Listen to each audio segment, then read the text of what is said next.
میں اپیل کرتا ہوں اکثر اور آج بھی کر رہا ہوں علماء سے، واعظین سے، دانشوروں سے، قلمکاروں سے کہ لوگوں کو احتیاطی تدابیر بھی بتائیں اور امید بھی دلائیں۔ جو موت کا خوف طاری ہوتا جا رہا ہے، اس خوف سے لوگوں کو نکالیں، امید کی کرن روشن کریں، امید کی، اور ان کے دلوں کے اندر دلیری پیدا کریں۔ میرے پیر و مرشد میرے حضرت صاحب حضور تاج الشریعہ مفتی محمد اختر رضا خان صاحب رحمۃ اللہ علیہ دلی کے ہاسپٹل میں ICU وارڈ میں داخل تھے۔ اللہ تعالی ہم سب کو محفوظ فرمائے۔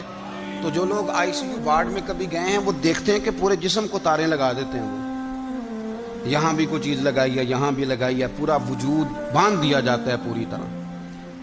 ایک بچہ تھا دلی کا لیکن امریکہ نیشنل تھا، تو وہ بھی وہاں تھا اور مایوس ہو گیا تھا زندگی سے۔ نوجوان تھا پر مایوس ہو گیا۔ مرتا وہ ہے جو دل چھوڑ جاتا ہے کسی بھی بیماری میں، اسی بیماری میں نہیں، کسی بھی بیماری میں جو لوگ اندر سے ہار گئے وہ گئے۔ وہ نوجوان کہتا ہے کہ بالکل میں ہار گیا تھا۔ تو حضرت بھی وہاں داخل تھے، نماز کا وقت ہوا تو فرمانے لگے یہ اتارو سارا کچھ اور میں نے نماز پڑھنی ہے۔ انہوں نے کہا حضرت جی آپ کی طبیعت، فرمانے لگے میرا وجود مجھے محسوس کرا رہا ہے کہ تیرے اندر طاقت ہے، کھڑے ہو کے پڑھ، میں نے اپنے رب کریم کو سجدہ کرنا ہے، میں کھڑے ہو کے نماز پڑھوں گا۔ میرے شیخ کامل حضور تاج الشریعہ رحمت اللہ تعالیٰ علیہ نے جب اٹھ کے نماز کی نیت باندھی نا، تو وہ نوجوان کہتا ہے کہ وہ بزرگ ضعیف آدمی جنہیں 2 لوگ پکڑ کے لائے اور ICU وارڈ میں داخل ہے اور چہرہ بتا رہا ہے کہ بڑی طبیعت علیل ہے، جب انہوں نے اللہ اکبر کہہ کے کھڑے ہو کے نیت باندھی، پھر رکوع کیا، سجدے میں گئے، تو نوجوان اپنی اماں سے کہنے لگا مجھے بھی اٹھا کے بٹھاؤ۔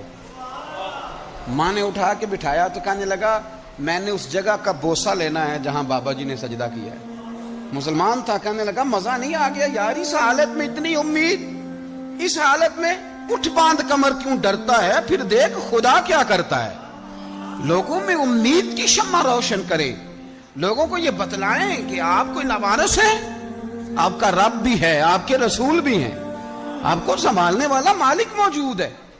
آپ ہر احتیاطی تدبیر بتائیں پر خوف تو نہ دلائیں۔ اللہ اکبر۔ وہ نوجوان کہتا ہے کہ حضور تاج الشریعہ تو چند دنوں کے بعد ہاسپٹل سے چلے گئے، لیکن میرا بلڈ پریشر جو ہائی ہوتا تھا وہ نارمل ہوا، اور طبیعت جو ٹینشن میں تھی وہ سکون میں آئی۔ تو حضرت کے جانے کے اگلے دن اللہ نے مجھے بھی شفا عطا فرما دی۔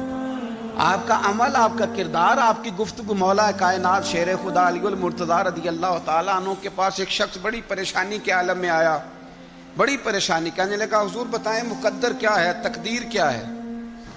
آپ فرمانے لگے یہ راستہ نہ ذرا اندھیرا ہے، کہیں گم نہ ہو جانا۔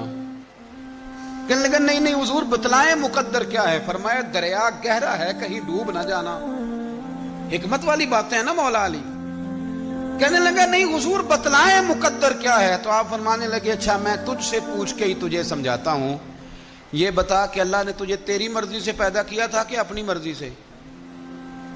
کہنے لگا حضور نہیں، اس نے اپنی مرضی سے پیدا کیا تھا۔ تو فرمایا مارے گا بھی تیری مرضی سے نہیں، اپنی مرضی سے ہی مارے گا، اس لیے کہ اس نے نہ تجھے پوچھ کے پیدا کیا، نہ تجھے پوچھ کے مارے گا، اور زندگی میں جو تجھے ملے گا وہ رب کریم کی مرضی سے ہی ملے گا۔ تو اس لیے میرے عزیز یاد رکھیں، امید دلائیں لوگوں کو، یہ وقت ہے قوم کے اندر امید پیدا کرنے کا، شعور بیدار کرنے کا۔ میرے رسول کریم صلی اللہ علیہ وسلم نے فرمایا ایک بندے کو قیامت میں حکم ہوگا کہ اس کو جہنم میں لے جاؤ، فرشتے اس کو گھسیٹ کے لے جا رہے ہیں، فرشتے گھسیٹتے ہیں دوزخ کی طرف، تو مڑ کے پھر پیچھے دیکھتا ہے، فرشتے پھر گھسیٹتے ہیں، پھر پیچھے دیکھتا ہے، پھر گھسیٹتے ہیں، پھر پیچھے دیکھتا ہے۔ دوزخ کا دروازہ آ گیا تو پھر پیچھے دیکھ رہا ہے۔ اللہ نے فرمایا واپس لاؤ، فرشتے واپس لائے تو رب کریم نے پوچھا تو مڑ مڑ کے کیا دیکھتا ہے؟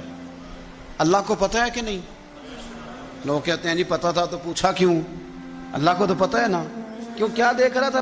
تو عرض کرتا ہے اللہ میری زندگی کے اندر کبھی امید نہیں ٹوٹی، میرا دل کہتا تھا میرا رب بڑا ہی کریم ہے، میرا اللہ بڑا مہربان ہے، معاف کرنے والا ہے، عطا کرنے والا ہے۔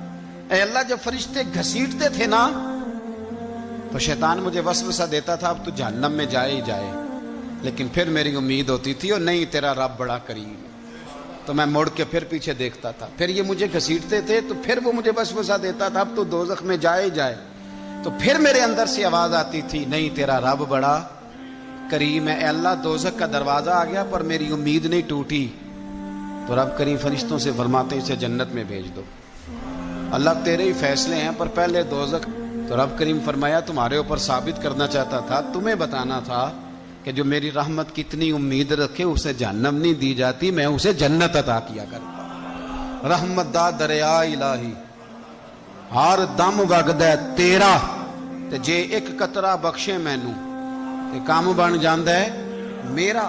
تو امید کے دامن کو تھامے، شوق، محبت، اور ہر بیماری میں یہی حال ہے۔ یہ شوگر والا اگر دل پہ لگا لے کہ ہائے شوگر ہو گئی تو پھر گیا۔ کینسر کے مریض جب وہ دوائی ان کو لگائی جاتی ہے تو بال جھڑ جاتے ہیں اور حالت بدل جاتی ہے، رنگ کالا ہو جاتا ہے، لیکن میں نے بہت سارے لوگوں کو زندہ دل دیکھا ہے جو کہتے ہیں یار رب کی مرضی ہے، پھر کیا ہے انشاءاللہ ٹھیک ہو جائیں گے، اور وہ ٹھیک بھی ہو جاتے ہیں۔ زندگی تو زندہ دلی کا نام ہے، مردہ دل کیا خاک جیا کرتے ہیں؟